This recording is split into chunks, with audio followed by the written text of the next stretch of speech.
Dragon Ball Super had some incredible battles, though there are notable differences between the manga and anime. I'll be highlighting the most action-packed battles and delving into the distinctions between the two versions. The direction of high-stakes battles underwent a significant shift during the intense matchup between Goku and Hit in the Universe 6 tournament. Unlike the anime, the manga placed a spotlight on Goku's Super Saiyan God form, which was a surprising choice given the nature of Hit's strength. Vegeta explained that Goku was conserving energy for Super Saiyan Blue, but Super Saiyan God proved to be more sufficient to counter Hit's time skip ability. This unique move allowed Hit to halt time for 1/10 of a second, yet Super Saiyan God nullified its effectiveness. According to Whis, Goku in his Super Saiyan God form became stronger than Hit, whose abilities were only impactful against opponents near or below his level. This revelation was particularly striking since Vegeta, despite using Super Saiyan Blue, had been defeated by Hit with relative ease. However, it was clarified that the downside of Super Saiyan Blue, its limited usability at the time, meant Goku's Super Saiyan God form surpassed Vegeta's Super Saiyan Blue form in this scenario.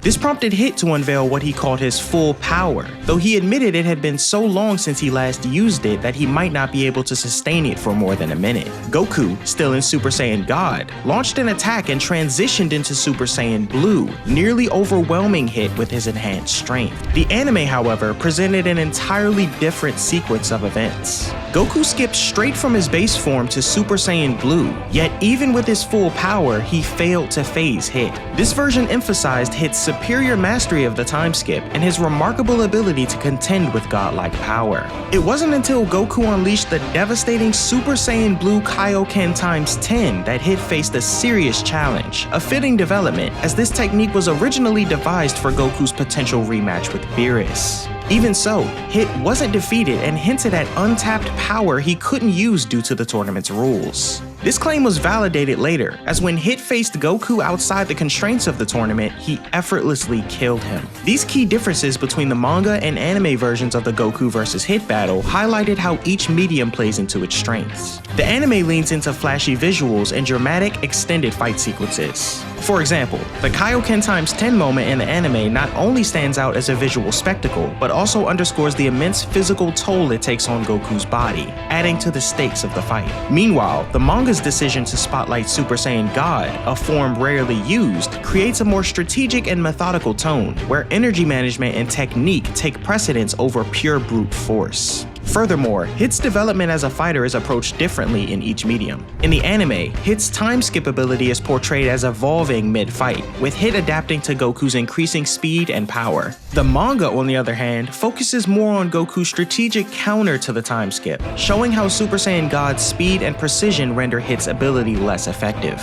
This distinct focus, strategic counters in the manga versus adaptive growth in the anime, provides a distinct lens through which fans can appreciate the fight. During the Goku Black arc, the anime and manga versions diverge significantly in their portrayal of battles, transformations, and tactics, offering two distinct experiences in this intense storyline. Aside from the manga's brilliant additions of demonstrating future Trunks' training in the Supreme Kai realm and the death of Shin and Beerus in the battle with Deborah, the significant changes in the battle first occurred during Vegeta's initial fight with Goku Black. In the manga, Goku Black unlocked Super Saiyan and was at the mercy of Vegeta in his Super Saiyan Blue form. After being healed by Zamasu, however, Black's Super Saiyan form evolved enough to match Vegeta's Blue form in strength. While this feat was impressive, it paled in comparison to the anime, where Goku Black took on Vegeta's Super Saiyan Blue assault while in his base form, showcasing his raw potential and resilience. The culmination of these distinct events led to the unveiling of Super Saiyan Rosé in both versions. In the anime, Vegeta was effortlessly defeated, whereas in the manga, he held his own long enough to display a more balanced fight before facing defeat.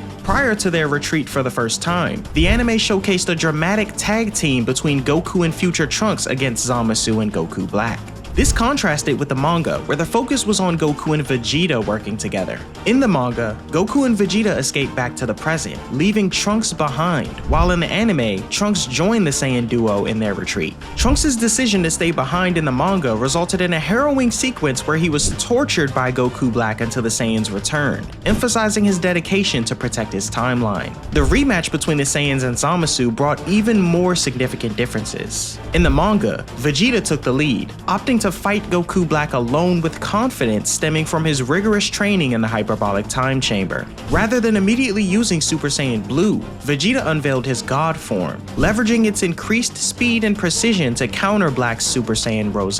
His tactical use of switching between God and Blue forms mid-attack caught Black off guard, showcasing Vegeta's strategic growth. Meanwhile, Goku focused on attempting to trap Zamasu using the evil containment wave, a tactic that failed but demonstrated his ingenuity. This contrasts with the anime, where future Trunks attempted the evil containment wave instead. The manga also depicted Goku resorting to Super Saiyan God to battle Zamasu, easily overwhelming the deity while Vegeta decisively defeated Goku Black. Goku's fight against merged Zamasu in the manga carried more weight than even the battles with Vegito versus Zamasu in both versions. While Vegito's battle was an impressive showcase of raw power and fusion strength, Goku's solo confrontation against merged Zamasu demonstrated his mastery of Super Saiyan Blue. Goku put up an exceptional fight against a being who could stand against the combined might of both Saiyans when fused. His ability to hold his ground and even gain the upper hand at moments highlighted his growth and mastery of his form, leading to a more grounded and intense feel to the battle. This fight also introduced Goku's attempt to use Hakai, the God of Destruction's ultimate technique against merged Zamasu. While it was unsuccessful, the attempt underscored the gravity of the battle and Goku's willingness to use every tool at his disposal to confront this overwhelming threat. The anime, while action-packed, showed less improvement from the Saiyans' previous battles. Goku and Vegeta returned to the future and were overwhelmed again, relying more on rage boosts and sheer determination. Trunks took center stage in the anime, unlocking the emotional and visually striking Super Saiyan Rage form. While dramatic, this transformation ultimately had a limited impact on the outcome. In the final battle, the anime gave Trunks a heroic moment as he channeled the energy of humanity to create a spirit sword, delivering a decisive blow to merged Zamasu. The manga, however, portrayed merged Zamasu as more stable and less grotesque, focusing on his overwhelming strength. Ultimately, both versions concluded with Zeno's intervention, erasing the timeline to stop Zamasu's cosmic threat. The entire Tournament of Power was changed significantly not only in the tournament itself, but also in the battles leading up to it in both the manga and anime. Starting with the manga, a notable addition was a rematch between Vegeta and Beerus that the anime didn't include. Vegeta lost this battle, but Beerus acknowledged his potential, suggesting that Vegeta could make a suitable God of Destruction in another universe. The Zeno exhibition match also differed, with the manga showcasing a fierce battle between the gods of destruction, with Beerus as their primary target. In the anime, however, the sequence was replaced by weaker fighters showcasing their abilities, such as Majin Buu and Basil of Universe 9. Additionally, Goku's fight with Toph in the manga had him demonstrating all his transformations, while the anime primarily focused on Super Saiyan Blue. The manga's version of this battle was highly detailed, and Goku ultimately lost, unlike the anime, where the Grand Priest intervened before a clear conclusion. This fight in the manga also introduced a significant revelation. Toph revealed that Jiren was stronger than their universe's God of Destruction, Belmod, based on combat skill alone, a fact not mentioned in the anime until deep into the Tournament of Power. During the recruitment phase, the manga offered a deeper exploration of Universe 6's planet Sadala and its Saiyan forces, including Caulifla and her bandits. Unlike the anime, which portrayed Caulifla as brash and unruly, the manga highlighted her sensitive side, particularly towards Saiyan children. The manga also gave Cabba the opportunity to demonstrate his Super Saiyan transformation against Caulifla, while Kale appeared more self-assured, avoiding an abrupt transformation into her legendary Super Saiyan form as seen in the anime. In the manga, Goku's recruitment of Frieza for the tournament resulted in an off-screen battle, leaving much to the imagination, whereas the anime's version consisted of a single punch before the fight ended abruptly. Once the Tournament of Power began, the manga's pacing was faster, with fighters being eliminated more quickly, including formidable opponents from the anime such as Rubalt, Prum, Harmira, and Shimizu, who were easily dismissed. In contrast to the anime's dramatic and drawn-out battles, the manga showcased Goku taking on most of the Pride Troopers from Universe 11 alone, while Gohan battled the trio of danger from Universe 9 solo, unlike the anime's depiction of him fighting to a draw with Lavender in the Zeno exhibition. Frost was far more ruthless in the manga, single-handedly eliminating nearly all of Universe 9 before being betrayed by Frieza. In the manga, manga, Goku and Hit teamed up against Jiren, using Hit's time lag technique rather than the time prison seen in the anime. Although Hit was ultimately defeated in both versions, the manga's depiction of their teamwork added a new layer to the story, specifically surrounding Goku's awareness of the wall he needed to overcome, that of Ultra Instinct. The kamikaze fireballs of Universe 2, including Ribrianne, were far less impactful in the manga, being swiftly eliminated by the invisible fighter of Universe 4, whereas in the anime, they were showcased as major threats, with Ribrianne achieving massive power boosts. Similarly, Kale's legendary Super Saiyan transformation played out differently. In the manga, Frieza fought Caulifla and Cabba, overwhelming them until Kale transformed and nearly eliminated him, leading to a battle that nearly knocked both Vegeta and Top out of the arena.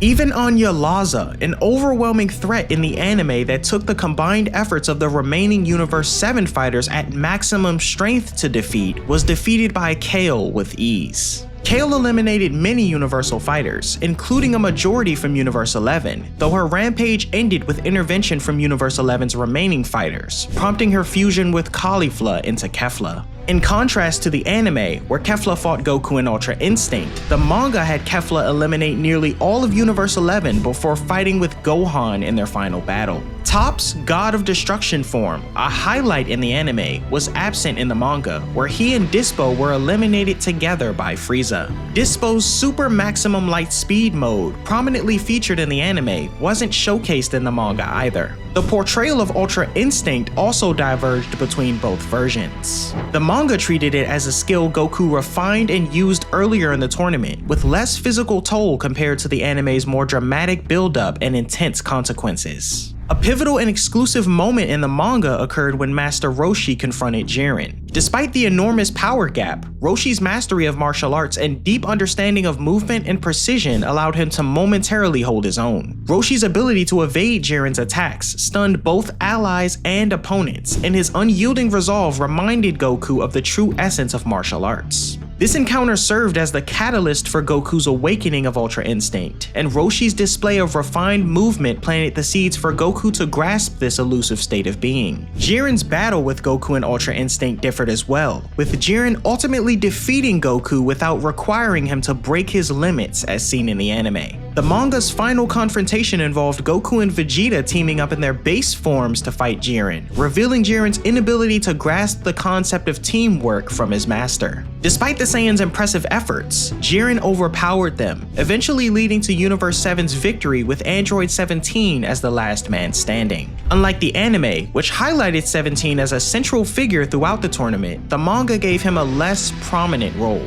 These differences underline the unique storytelling approaches of the anime and manga. The anime prioritized emotional drama, extended battles, and spectacular transformations, while the manga focused more on strategy, concise pacing, and philosophical undertones exemplified by Master Roshi's pivotal role. The superhero arc in the manga diverged significantly from its movie counterpart, most notably with the introduction of Goten and Trunks as Saiyaman X1 and X2, a detail entirely omitted from the other format. In the manga, their battles included encounters with zombies and various androids, culminating in Dr. Heto's arrest, after which the storyline aligned more closely with the expected narrative. However, several distinct changes were evident. For instance, prior to Broly's reintroduction, the manga included a light sparring session between him and Goku on Beerus's planet, offering fans a glimpse of their dynamic. Additionally, the battles involving the Gammas, Gohan, and Piccolo were adjusted to place greater emphasis on teamwork. Cell Max's appearance and the subsequent battle with Gohan and the others also showcased differences. In the manga, Goten and Trunks appeared as Saiyaman X1 and X2, contributing meaningfully to the fight in a way that felt natural alongside the others. Gohan's beam struggle with Cell Max was depicted differently as well. In the manga, even in his beast form, Gohan had to exert tremendous power to defeat Cell Max, with his exhaustion clearly visible in the panel following the battle. In contrast, the anime portrayed Gohan's power as so overwhelming that he managed to fight with apparent ease, showing no signs of fatigue afterward. Furthermore, if we consider chapters 101 through 103, the manga provided additional battles featuring Goku, Vegeta, Gohan, Broly, Trunks, and Goten before they returned to Earth. Earth. These fights served as an exciting and action-packed conclusion to the superhero arc, setting the stage for what lies ahead in the series.